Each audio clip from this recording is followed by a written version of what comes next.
Ya, dan akidah yang kuat ya ikhwah. Akidah ini amalan apa? Amalul qalb, amalan hati.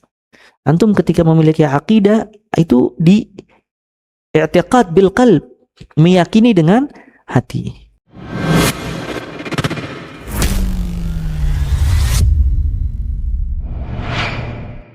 Pembahasan ini sudah kita bahas pada pertemuan yang lalu, bahwasannya Ahlus Sunnah wal Jamaah meyakini dan beriman Al-Quran kalamullah ghair makhluk. Al-Quran adalah firman Allah Azza wa Jal, bukan makhluk. Ya. Dan Ahlul Bidah, baik dari kalangan Mu'tazilah dan juga Jahmiyah, dia menyatakan kalau Al-Quran makhluk, bukan kalam Allah Azza wa Jal. Ya, makanya para ulama membantah semua pendapat Ahlul Bidah yang berkaitan dengan ini dan menetapkan bahwasannya Al-Quran adalah firman Allah Azza wa Jal, bukan makhluk. Nah, fadhal.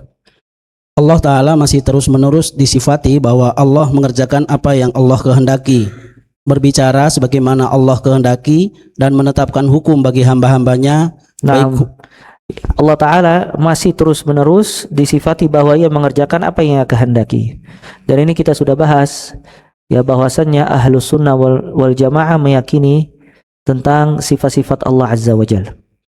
Dan kaidah yang berkaitan dengan sifat-sifat Allah Azza wa Jal, sebagaimana yang dijelaskan oleh Imam Ahmad rahimahullah, ya, nasifullah bima wasafa bihi nafsahu fi kitabihi wa bima wasafa bihi rasuluhu la natajawaz al-Quran wal hadis. Kita mensifati Allah sebagaimana yang Allah sifati di dalam kitabnya dan sebagaimana yang disifati oleh Rasul sallallahu alaihi wasallam. La natajawaz al-Quran wal hadis. Kita tidak melampaui Al-Quran dan juga tidak melampaui hadis.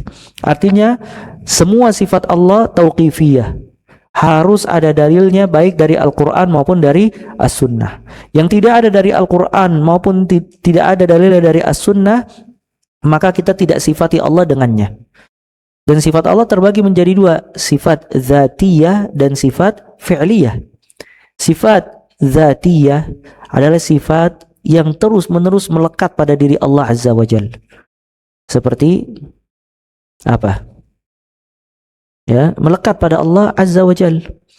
Ya, seperti rahmat, Allah selalu memberikan rahmat, dan diantaranya adalah kalam, Allah senantiasa berbicara. Walaupun kalam masuk di dalam sifat zatiyah dan juga sifat fi'liyah. Qudrah, kemampuan, ilmu, dan yang lainnya. Dan termasuk dari sifat zatiyah adalah yang melekat pada diri Allah, seperti wajah, Allah memiliki wajah.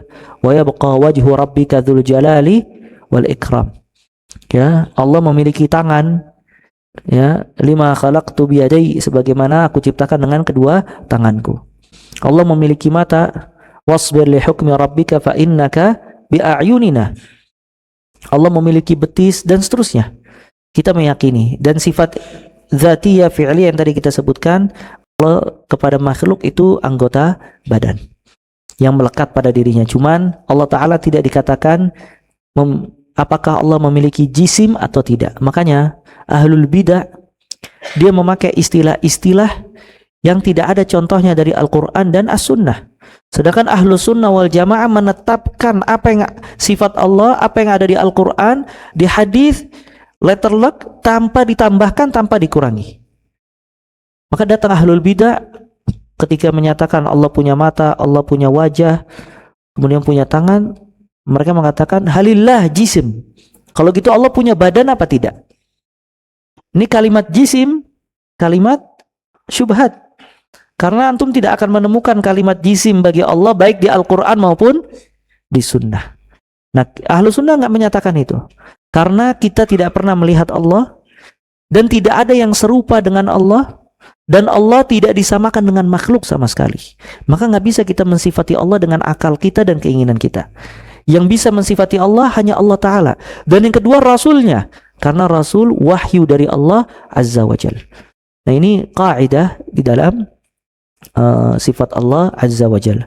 Di antara sifat Allah, Allah berbicara sebagaimana yang Allah kehendaki. Ya, Allah berbicara. Wa kallamallahu Musa taklima. Allah mau ngajak berbicara Musa secara langsung. Ya. Dan ahlul bidah sebagian mentakwil, mengatakan Allah tidak berbicara. Ya, subhanallah, dia merubah sebagaimana kita jelaskan. Allah berfirman wa kallamallahu Musa taklima, dirubah menjadi wa kallamallaha Musa taklima. Maka dia mentahrif. Ya, dan seterusnya. Makanya ya, belajar ini jangan setengah-setengah, ikhwah. Kalau setengah-setengah, orang kadang bisa jadi Mu'tazilah suatu saat, bisa jadi Jahmiyah, bisa jadi Murji'ah. Kita mulai dari yang ringkas. Mungkin habis ini kita akan membahas kitab Lum'atul I'tiqad, kita bahas Aqidah Wasatiyah dan seterusnya, agar kita memiliki akidah yang kuat dan kokoh terhadap agama kita. Ya, dan akidah yang kuat ya ikhwah, akidah ini amalan apa?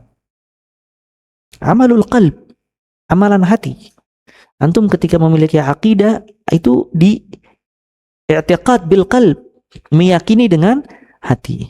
Ketika antum punya keyakinan yang benar dan ada amalan hati yang benar, itu sebab raf'ud darajat fil akhirah, sebab diangkatnya derajat seseorang di akhirat, karena dia punya amalan hati yang berkaitan dengan akidah. Bagaimana akidah ahlus sunnah wal jamaah. Naam, fadal.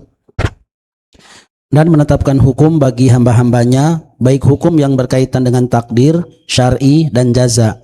Dialah Allah Al-Hakim yang menetapkan hukum, Al-Malik atau Raja, sedangkan selainnya adalah dimiliki dan ditetapkan hukum oleh Allah, dan tidak ada seorang hamba pun yang keluar dari hukum dan kepemilikan Allah Ta'ala.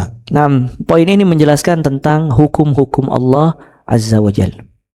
Allah Al-Hakim dan Al-Hakim. Allah wal hukum, Allah wal hakam, wa ilahil hukum. Makanya ada orang yang bernama Hakam disuruh ganti oleh Nabi SAW. Kenapa? Fa inna Allah wal hakam. Allah yang menghukumi dan yang memiliki hukum. Sedangkan manusia dan makhluk mahkum, dihukum oleh Allah Azza wa Jal. Manusia memiliki hukum, tapi hukum manusia harus sesuai dengan syariat Allah Azza wa Jal. Apabila hukumnya tidak sesuai dengan syariat Allah Azza wa Jal, maka tidak boleh ditaati. Oleh karena itu dikatakan innamat ta'a fil ma'ruf.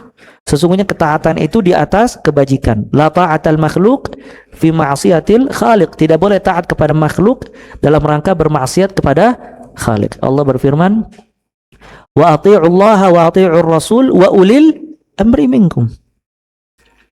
Taatlah kepada Allah, taatlah kepada Rasul. Lihat, ati'ullah wa ati'ur rasul. Ketika mengatakan Allah ada kalimat ati'u. Ketika mengatakan Rasul ada kalimat ati'u, ati'ullah wa ati'ur rasul. Wa ulil amri minkum, dan para pemimpin kalian. Ketika para pemimpin, maka tidak dikatakan ati'u. Kenapa? Karena mentaati pemimpin tidak mutlak. Mentaati pemimpin, dan pemimpin di sini dua, ulama dan umara. Ulama atau pemimpin negara atau pemimpin agama.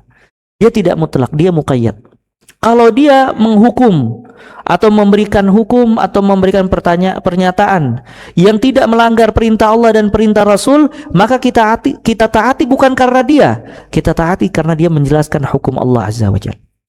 Kalau ketika dia mengeluarkan pernyataan dan hukum yang melanggar syariat Allah dan melanggar perintah Nabi SAW, maka tidak ada ketaatan lagi. Karena dikatakan la ta'atal makhluk fa ma'siyatil Khaliq. Tidak boleh taat kepada makhluk dalam rangka bermaksiat kepada Al-Khaliq.